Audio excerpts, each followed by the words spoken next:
We are going live today to discuss some things about Julius Jones' case, Just Mercy, and some of the other things that's going on. I'm gonna tell you about a couple of good organizations that is helping out and things like that. I'm going to add a friend of mine, a good friend of mine, Derrick Jamison in. I'm just waiting on him to hook up with me. But we're gonna do a nice little show here, and I'm hoping that if anyone has questions, you can go ahead and ask questions. But I prefer to answer the questions at the end so that we don't get off topic, and we can do this in a great timely fashion. Um, but if you feel free to ask any one of us any questions, you can feel free to ask any questions that you feel is needed. We wanted to make this a very educational program where uh, you benefit greatly from this. Okay, so I want to try to add Derek inside. I think that just did it. Waiting for Derek to answer. Connecting. Hey, Derek. Hey, good evening, everybody. How y'all doing? Hey, her. Derek, first let me we since it's 3 o'clock, we'll go ahead and keep the little show off right now. First I'm gonna introduce myself. My name is Herman Lindsey. I am the Florida's 23rd Death Row exoneree. I represent a lot of exonerees around the nation right now. I am the Secretary of Board of Witness to Innocent. I am a surrogate and on the Executive Committee of Rep Justice. I work with FADP of Florida and FIU College, Hannah Gorman. Uh, Today we're going to talk about a lot of great things. But first, I want Derek to introduce yourself. Derek, can you tell people who you are? Hi, my name is Derrick Wayne Jamison. I'm the 119th Death Row exoneree in the United States, and I'm currently living here in Tampa Bay, Florida. And I'm one of the peer specialists for Witness to Innocence, and thank you. That's who I am. How y'all doing? In case y'all don't know what Witness to Innocence is, we are an organization uh, based on members of strictly exonerated death row uh, exonerees. I don't like to say inmate anymore because we're not inmates now. Yeah. Uh, Thank you. we represent uh, our organization with pride. You know, it's we.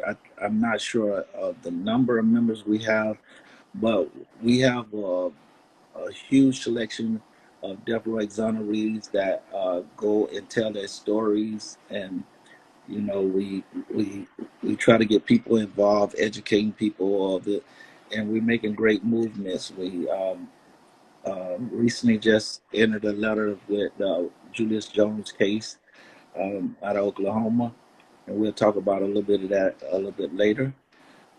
We try to make sure death row exonerees are getting the proper attention, counseling, and things like that. So we are a big organization, and it is a very important organization. And hopefully, after this, we'll talk about it, getting some more support. So, Derek, Yes, sir. the topic today, the main topic today, is the movie Just Mercy. You've seen the movie Just Mercy, I'm quite sure. Yeah. Yes, it did. What is your thoughts on that movie? Well, I thought it was real. I really liked it. It was one of my favorite abolition movies of all time, if you ask me. That and Dead Man Walking. But Just Mercy, it really touched my soul, bruh. It took me like when I was hearing Jamie Foxx and these guys tell this amazing story about Walter McMillan. Oh my God, man, that just brought tears to my eyes. I cried through the whole movie, man, cause it put me right there at that moment. Cause I remember them times. I went through the same deal, the same ordeals, you know. So it was really uplifting to me, and I think the world needs to see this, you know, cause you're gonna see some love and compassion in this movie you've never seen in a lot of movies that's been made recently.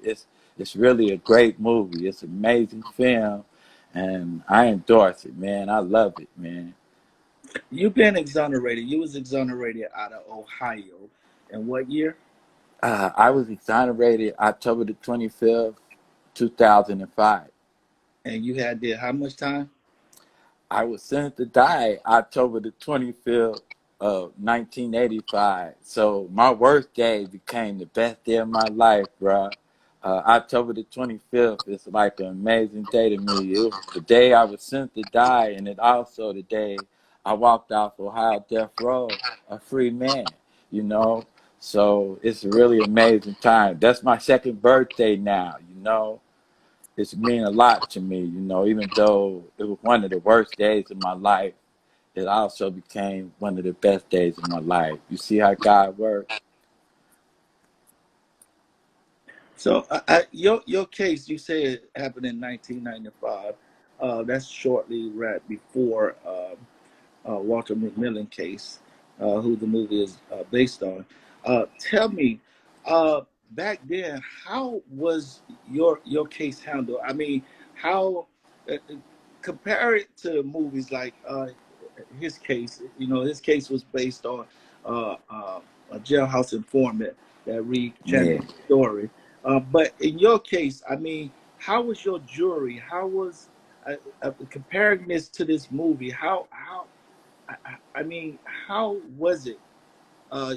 You would describe your trial.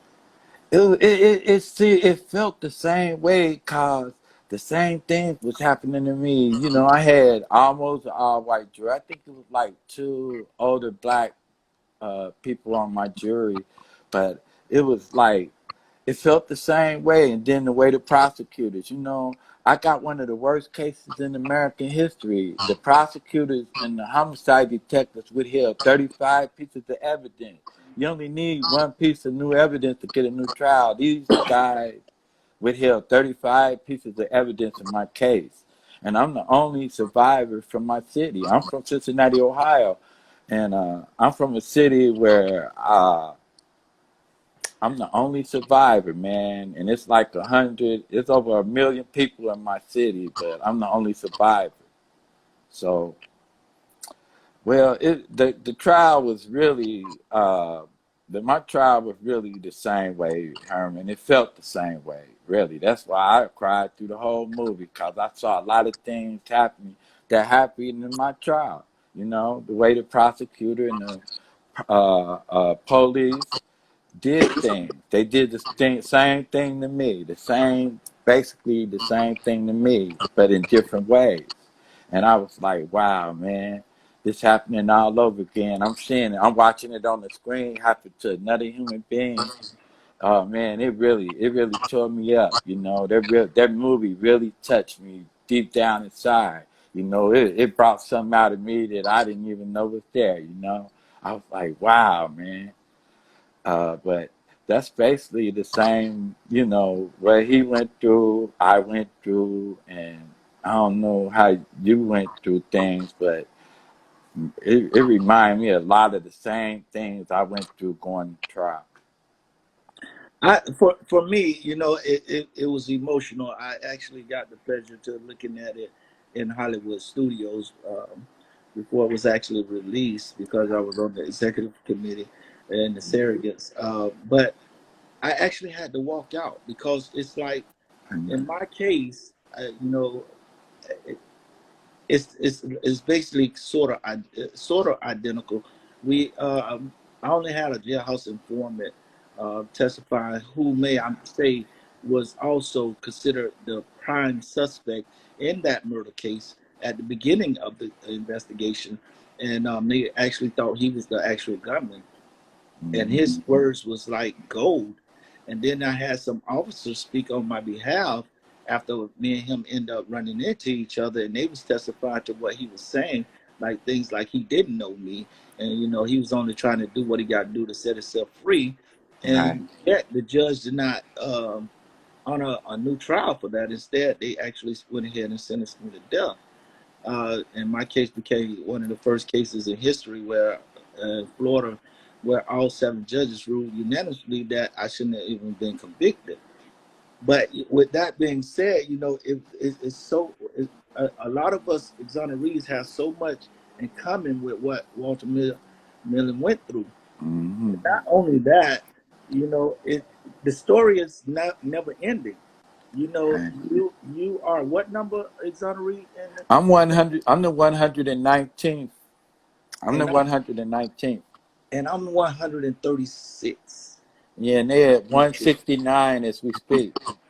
Exactly, and it's amazing how these stories are adding on new stories like every week, every month, 2 or 3 Mm-hmm. stories every day, new stories of wrongfully convicted people sentenced to die. Do you? I mean, I want people to think about how would you feel when your parents have stopped you from going out to a party because they put you on punishment because they thought you stole some cookies that your sister stole, and then it, imagine that feeling, and this party was the best party you really wanted to go to, and you turn around, you're not able to go because you're on punishment for something you didn't do, and this intensifies uh, uh, a feeling when you have to look at the possibility of death and the way the system is designed and things like that. I mean, you lose faith in the justice system because this is the same justice system that just convicted you.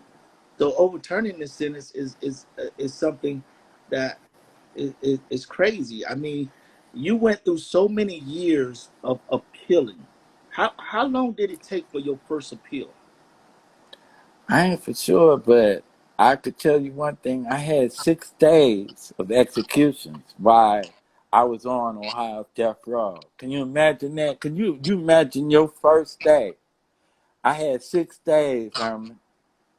I went with the one on no human being on this earth. I had 6 days of executions, bro. So for the viewers, I understand what stays mean. So Yeah, for the viewers, let's make it clear what was the stay. I mean, you was actually put there to be prepared to be executed. yes, yes, Man, that's amazing. Yeah, people don't understand the feelings of that. You're so close to dying for something you didn't do. yes, You sir. know, Yes, and sir. but the good thing about it is that even though it's 169, it's that's the bad number. But let's look at the bright side too. The bright side is that now here in America, people are joining together and fighting for these things and fighting for the innocent and things like that. So it looks like that we have to look at the good side of it too. That they actually went in and found 169 innocent death row exonerees. So our system is getting better at working this out. Uh, but it, it's I mean, I went through it myself, and telling the stories is emotional and things like that. But No, it's crazy. It's really crazy. yeah. Herman. I mean to cut you off, but I have never told my story without having tears in my eyes. I never told my story without crying because I think about every time I get on that stage, I put myself right back in that cell again. And I feel all my friends that it's gone, passed on, that was executed, all of them up there on that stage with me. Because I'm fighting for them and I'm fighting to end this because I know if 169 people have been exonerated in the United States, imagine how many innocent people have been executed. Oh my God, man! You know we had over 1,500 executions since 1977 in the United States. That's a lot of men and women that's been executed, y'all. So we're making a lot of mistakes with the death penalty. So we need to end this, bro. So people like me and Herman could get some rest, to really get us some rest. You know? All You right, know, bro. Sorry. you, you know, I'm gonna go through some of the things that I actually see in this movie, Just Mercy, that I want to point out. Yeah, Uh, One of the things I want to point out is what helped Walter McMillan in his case was when the community came together and stood together man, I loved it. for this innocent person. You know, if you look at the prosecutor, you know, he was a prosecutor that uh, he was kind of a good man, but he was also confused about his job. When he was kept screaming that he's elected as state attorney, he has to do what is right for the people. You know, the people that elected him, and he was referring to the white people. But as Brian has explained to him, you look at the black community too. Hmm. Those are the people. And he was fighting against this innocent man only because he felt like that's what the people wanted him to do, because Hmm. it was such a gruesome crime that they're not looking at the this man's life, how they're destroying this man's life because of what the public is saying about the situation. But the public wasn't there. The public wasn't there. The public didn't know the sheriff was being crooked, you know.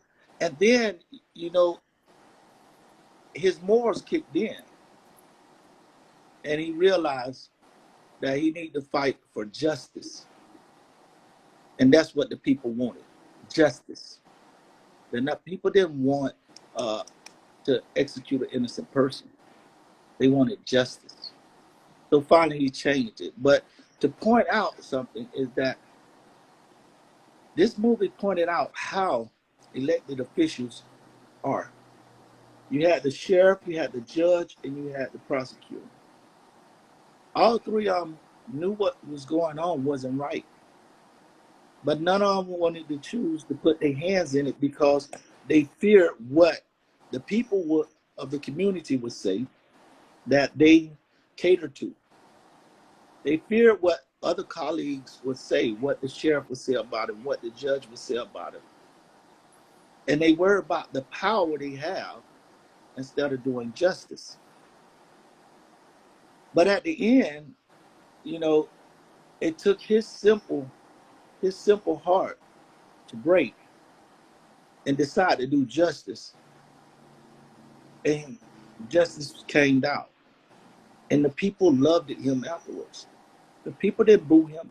The people didn't They was shocked and amazed, and they were uh, kind of sympathetic towards the situation. The next thing I want to bring out, and Derek, we both been on death row, so we know how some of the people's on death row, and you know we have all many different people, different characters. But in this particular movie, you had three individuals. Herb was a veteran that his mind had went through so much trauma in that war that he couldn't think properly. He was having nightmares, and that's crazy. He saying he didn't mean to hurt anyone, but a true calling, a true saying. He never meant for it to come out like it came out, but yet they executed it. They did not seek. mental health for this man who served our country, who served our country, fought for our country. This man got messed up for our country, fighting for our freedom. And they took his freedom with no second thoughts. Then we got Walter Miller, hard working man, hard worker man, trying to provide for his family, spending time with his family. And they take this man from working, took him from his family. A working class, hard working man. Took him from his family and turned around and put him on death row from the beginning. Before his trial, they put him on death row. So they already had planned to kill him. They had already planned to kill him. And it's amazing who they put on death row. Then we have, what's the last full name? Denson, Ray Denson. Ray. He was out in the streets, known in the streets. So they lock him up for a crime he didn't commit. And he says in there that the officer told him to say, well, look like you're going to take one for your homies. So they knew it was wrong. And people that in the streets with a reputation, those are the easiest targets to get a wrongful conviction. People with convicted felons. And it's amazing how they take and go in these lower class neighborhoods called the hood, and they do whatever they want to do because they feel like people down there, especially people that's convicted of felons, there's nobody. They can do what they want to do.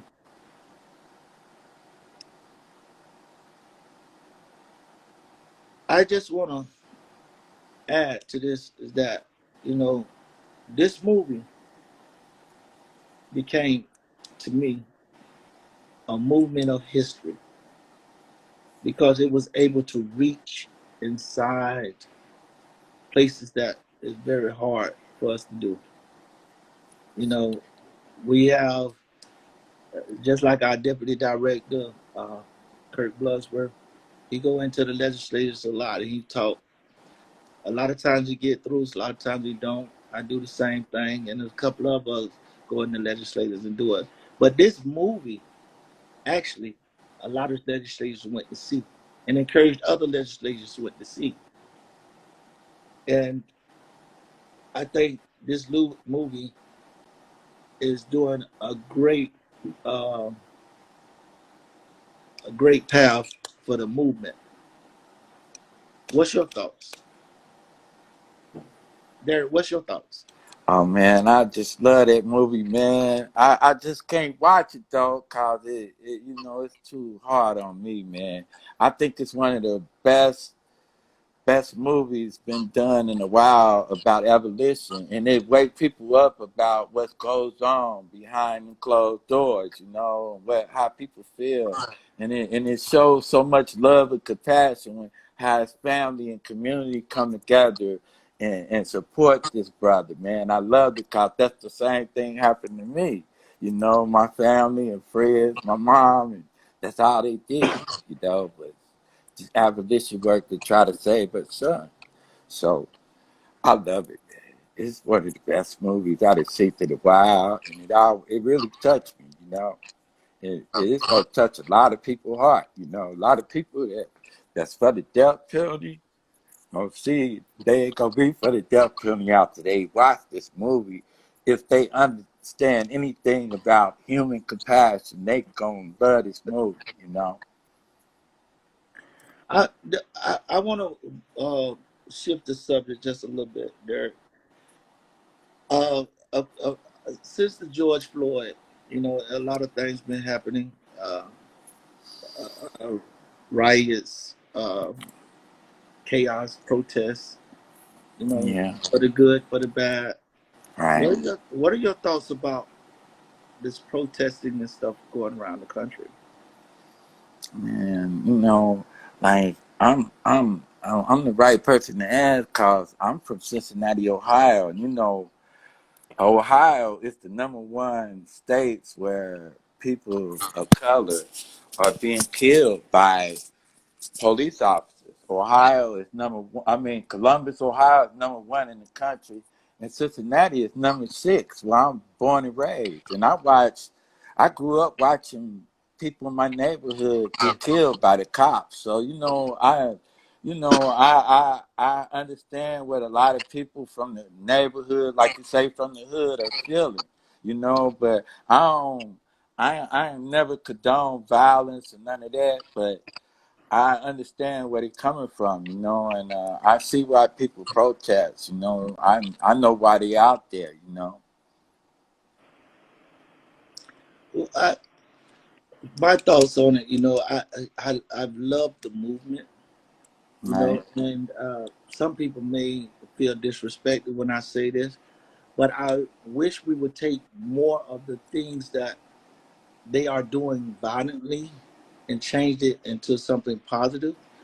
So I wish that those that I was watching a video the other day, and they was actually breaking the window, breaking into Wells Fargo's bank. You know, right, and that to me is something that is not it's not demonstrating uh, justice, what is right. And we are seeking justice.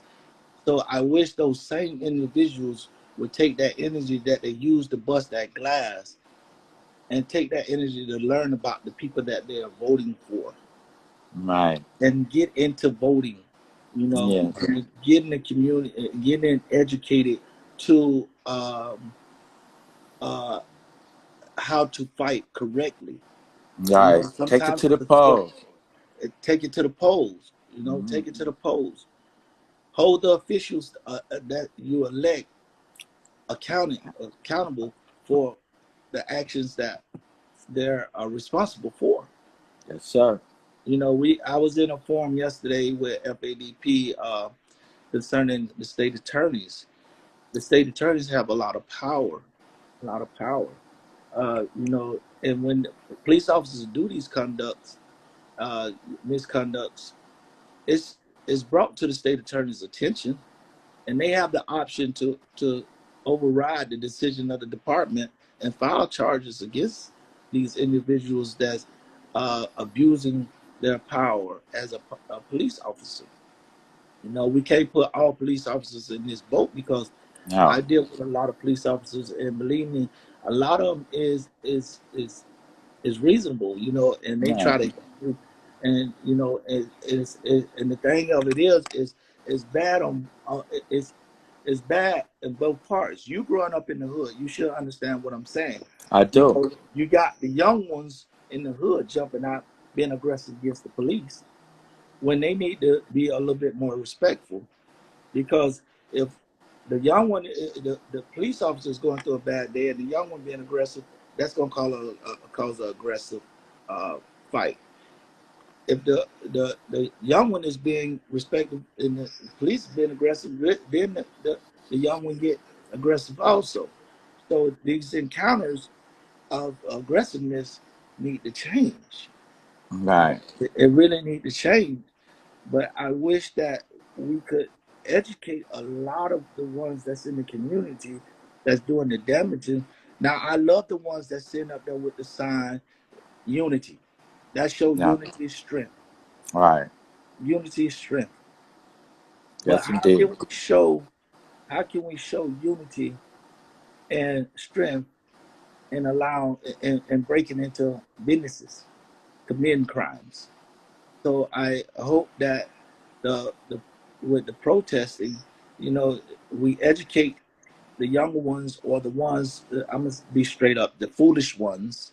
We educate the foolish ones that, hey, we don't want the violence unless it's brought to us. Right. You know, every man have a right to defend himself, but we don't want to go and expect the police department to change or the mayor to change, but we tearing up their city. Now, if they don't want to listen and you decide to demonstrate by tearing up the city, hey, that's one thing. But just tearing up the city just to be doing it, I really don't agree with that. I think I think that we should educate as an organization, as people of profession. I mean, look at both of us. Both of us out the hood. Both of us got criminal records. You know, we went through something serious, but we are examples of things can change, Right.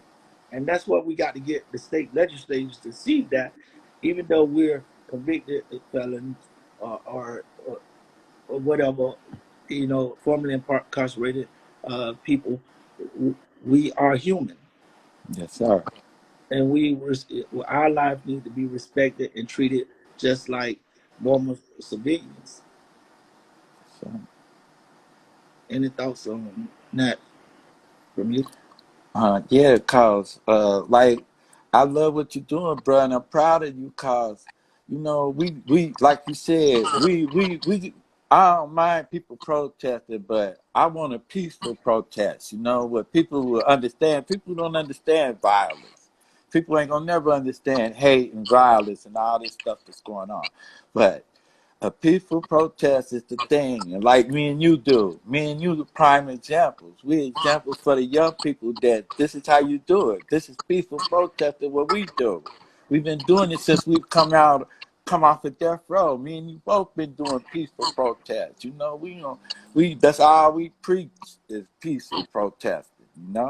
So that being said, I'm with you on that one, brother. I want to answer this question. It's a question from it look like 2KG6. Yeah. It says, "Why should the burden fall on the civilian de-escalate the situation?"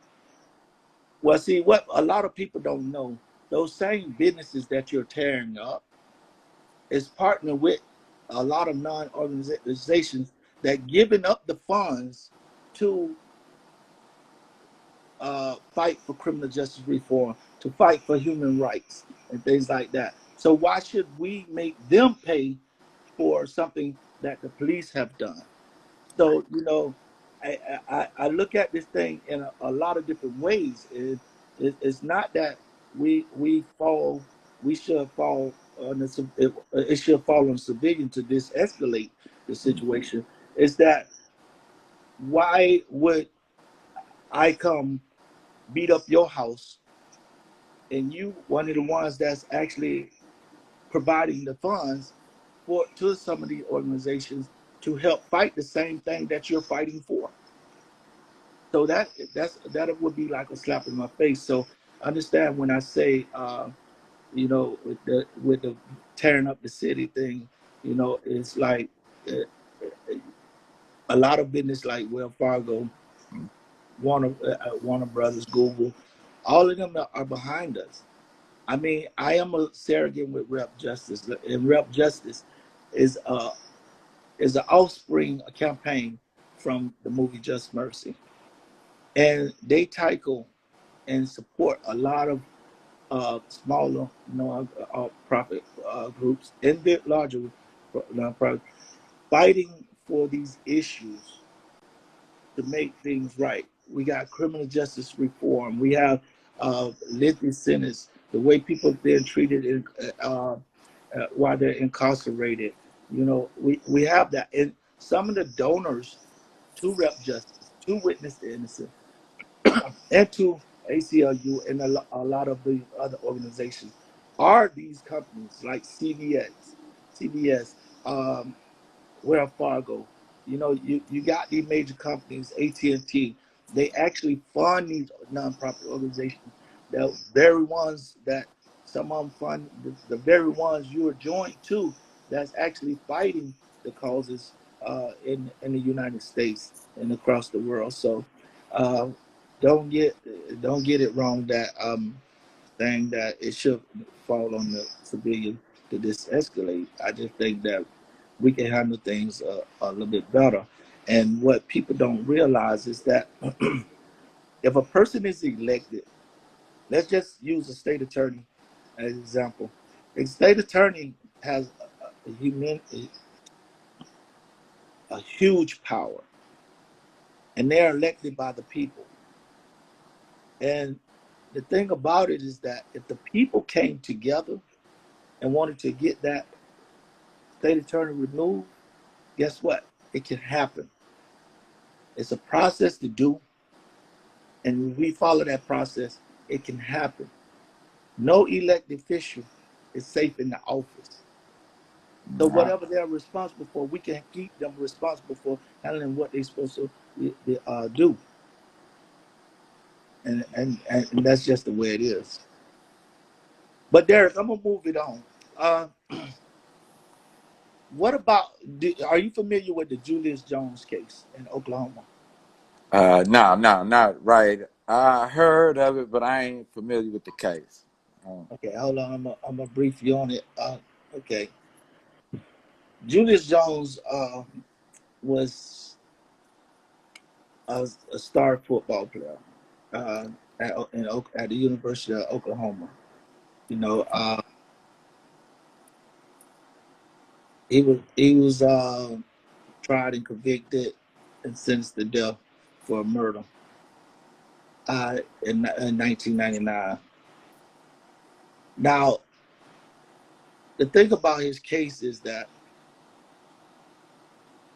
his defense did not put on no witnesses or alibi. He was home with his family. Now, the catch of the case, and this sounds so amazing to me. I mean, so suspicious, is that the co-defendant, Christopher Jordan, who was part of a gang and all of that, had came over to Julius' house that night and asked to stay the night. So he decided to let him stay the night. Julius' family said Julius was home all that night. wow. I think it was 6 members of the family that testify. Christopher Jordan gave 6 different inconsistent statements about the crime to the police before trial. Julius' attorney failed to cross-examine him on each of these inconsistent statements, and also to fail to present the testimony of 2 witnesses who overheard Jordan bragging about committing the crime and making a deal with prosecutors to blame Julius to avoid the death penalty.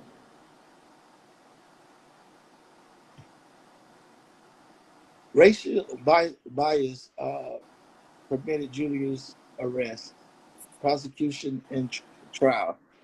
According to one of the jurors who has since come forth, another jury said of Julius during the trial that they just needed to take this nigger and shoot, excuse my language, but I have to say it the way it's written, take this nigger and shoot him and take him and bury him underneath the jail. That jury was never removed from the case and voted to send Julius to death. During the jury selection, all prospective black jurors, except for one, was eliminated from the case. 11 members of the jury that voted to convict and sentence Julius to death were white. Julius was not tried by a jury of his peers.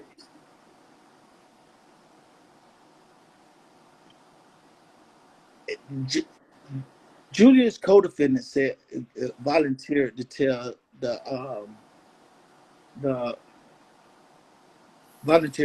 the the police that Julius, the gun, that the murder weapon, was in the attic of Julius Jones' home, which he had decided to stay the night at the night before. And right now, Rep Justice is running a campaign uh, in Oklahoma to help free this man. You know, they're calling on the Oklahoma Pardon and Parole Board and Governor to commute Julius' sentence to time certain. But this is one of one of many cases that is out there and brought the attention all the time. And this is beginning to to to question our society. You know, what to me, and it's just the way I live. What happened in the past stays in the past. That's how I was taught in the household. Because if you allow the past to hold you down, then you will never advance to the future the way you should and blossom. Not saying forget the past, but sometimes you have to let go of the past. And the governor that's there now, he wasn't there when this happened to Julius Jones, and a lot of state attorneys and a lot of uh, judges wasn't there when a lot of death penalty cases was issued out. So I feel like I know if I came into office and it was brought to my attention, I would want to pay close attention to it, and try to investigate, before I just order a man to death, you Right. know. And a lot of times these cases are coming in front of the courts, and they're batted down because um, uh, it's amazing how they deny sometimes because of timing. The motions weren't timely filed. Um, there's just so many excuses. But what we need right now, we need justice, and we don't need to be killing innocent people. Yeah. Let's go to Florida for a second. And I really don't like talking much about my state because I still live here in my state. I'm here too, But bruh. I'm here with you, bruh. the truth is the truth. I'm here The with truth is the truth. So you. I'm gonna put this out there. Just recently, uh, in the Hearst case, they ruled that Florida death penalty was unconstitutional because it required a unanimous vote from the jury to receive uh, the death penalty to be constitutional. Now, like in my case, I received 8-4, but this came about, and they made a statute. They made a time limit on uh, people that is affected by this case to say unconstitutional. But to me, and I mean, I might be wrong, but if something is ruled unconstitutional, it's unconstitutional from the time it was written, but at the time, from the time it was actually put in effect. But they say in cases that happened before 2001, I think 2001 or 2002, I think it's 2002, it's not affected. It's okay. It's not unconstitutional. But if a statute is unconstitutional, that means it's unconstitutional from the time. So that means from 1976, Florida has executed 99. We recently was going to have the 100, but it got delayed. And thank God Corona's came up because it delayed it even further.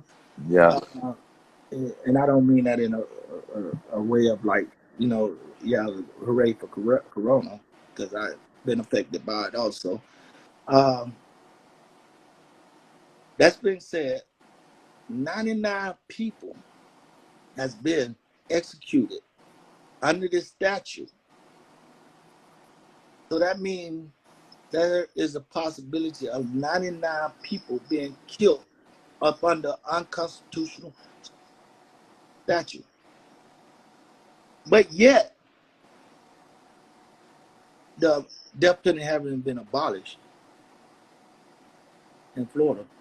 I mean, it's one thing to talk about uh,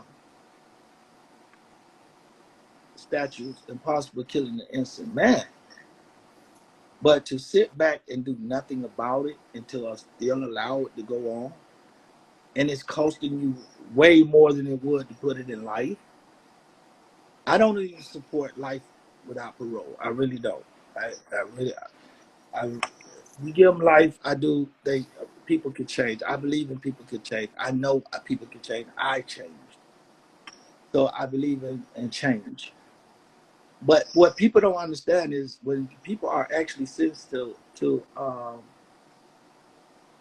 when people are actually sentenced to uh, life to death, it's actually the easiest way to get out of the crime. Because if, just say for instance, if I committed a gruesome murder and received the death penalty, and I was just plain out guilty, I can go in and just waive all my uh, appeals, and within a couple of years I'll be executed. So I don't have to wait all that long time on death row. I'll just be executed, you know. And the thing about it is that I don't have to suffer or think about what I did anymore.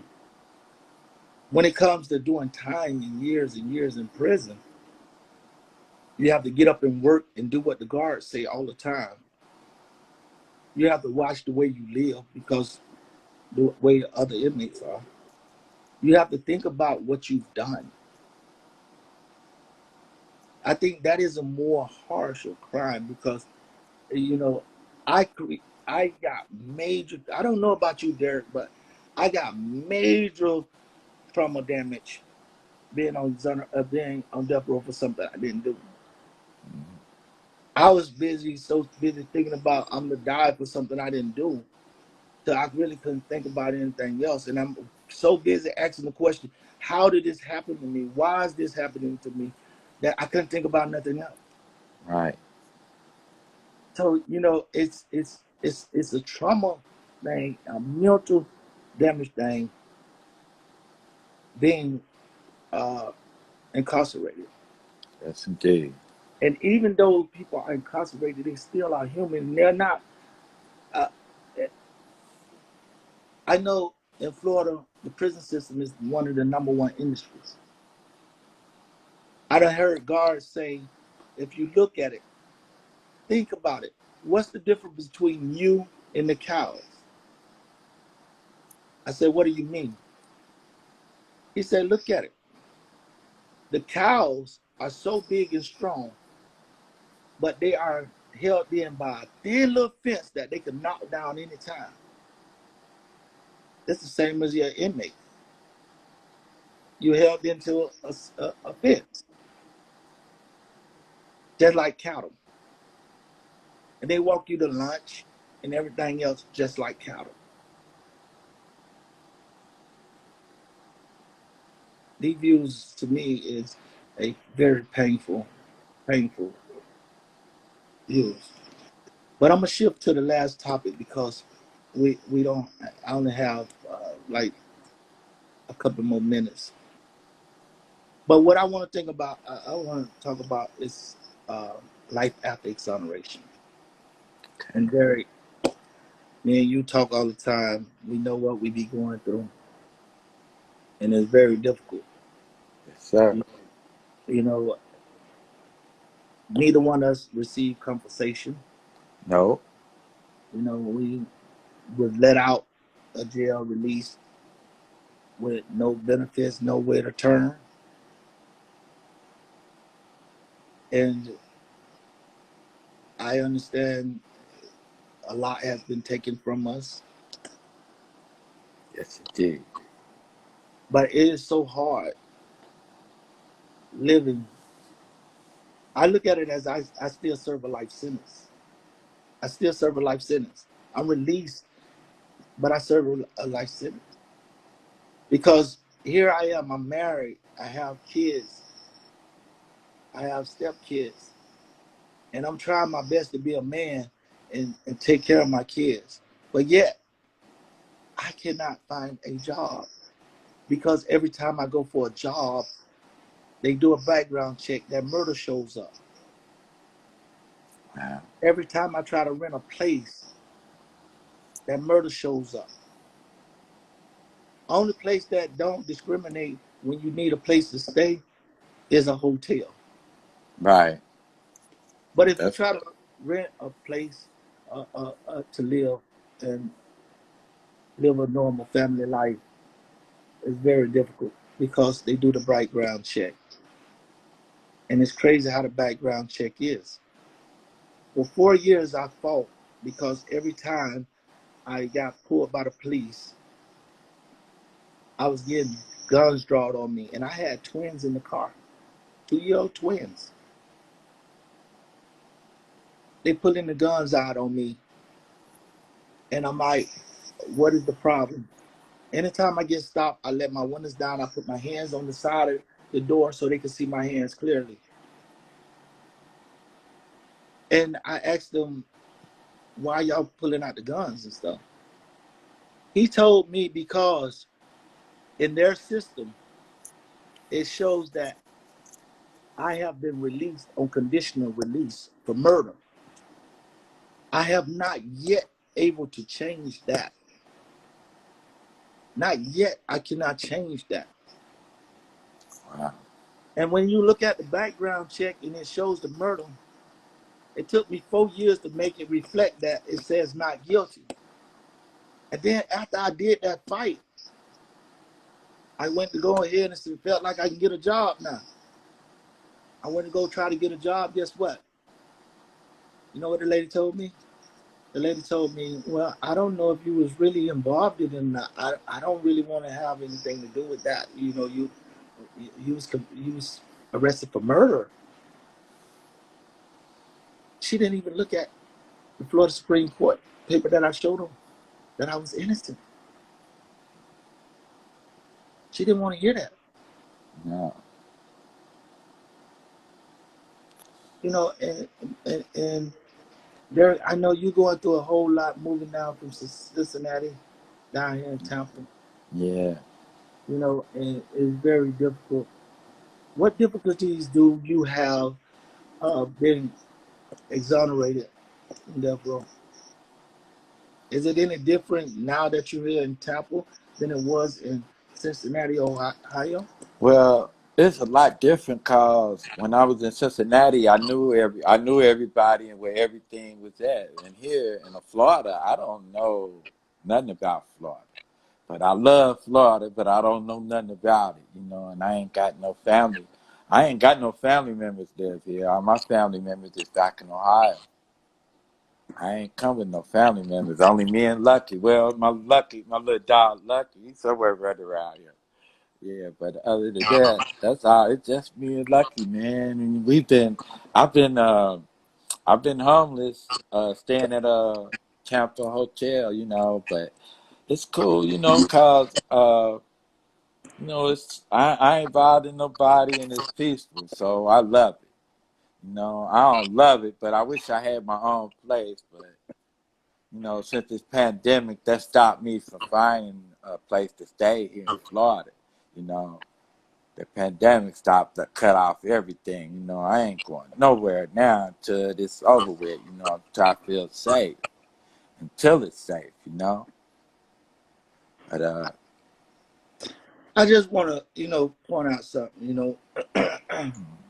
know, Witness the Innocent and the staff at Witness the Innocent. They have been so supportive of us exonerees. yes, sir. I really don't know how I would have made it without them Yes, sir. and Rep Justice. It's like Witness the Innocent. I call them. We have emergency fund, and it was only limited so many, and I'm embarrassed to say it because I'm a man and I try to I stand on know. my own, but unfortunately, it's hard to do that at times. And Witness the Innocent understand that, so you know, it they help me so much.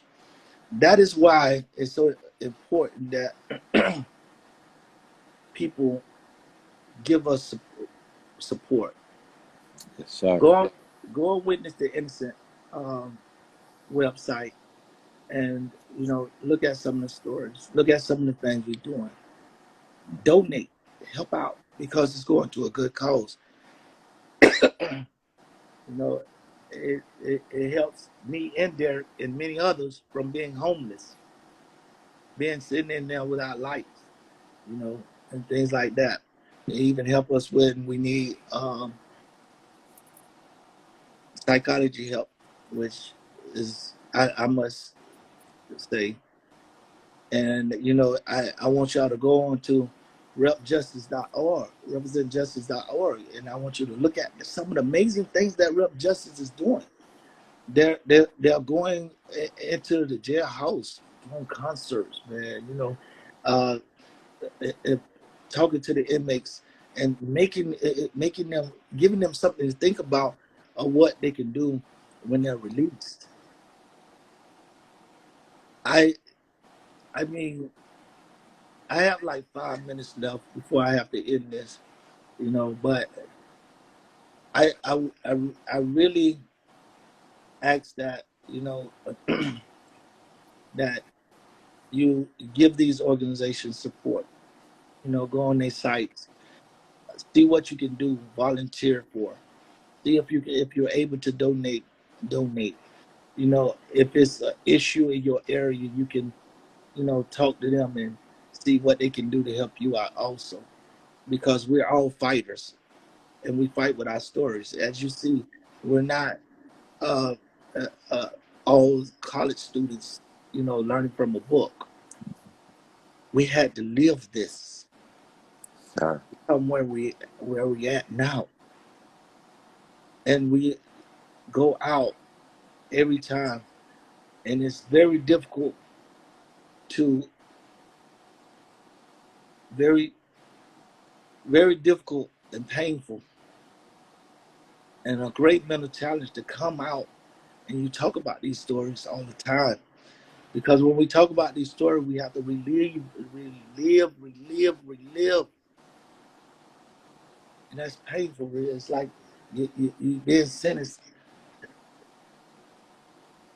I mean, every time I talk, I have to remember that day when the judge say, "We, the people of the state of Florida, now hereby sentence you to die by lethal injection."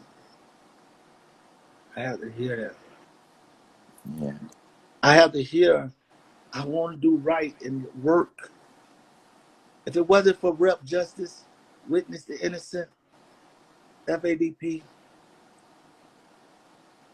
I I probably would be back out selling drugs or something to provide.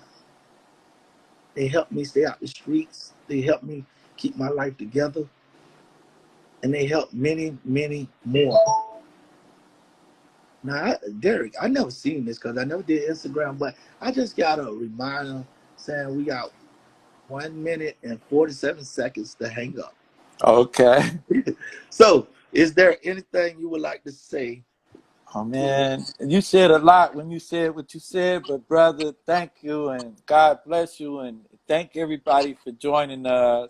And if you can, like Herman said, try to help and get involved. Stand for something or fall for anything, baby. I love y'all, man, and y'all stay safe and keep them masks on. I love y'all and keep hope alive. I'm gonna use that again. Keep hope alive. I love y'all, man. God bless you, Herman. You take and care, from, brother. and from Witness to Innocent and Represent Justice? Yes, indeed. We all Love you, thank you for witness to tuning innocence. in, and we There you hope that go. you share this Witness to video. innocence. That's it. Thank you, y'all. Love y'all, man. Bye bye. Bye bye. Thank you.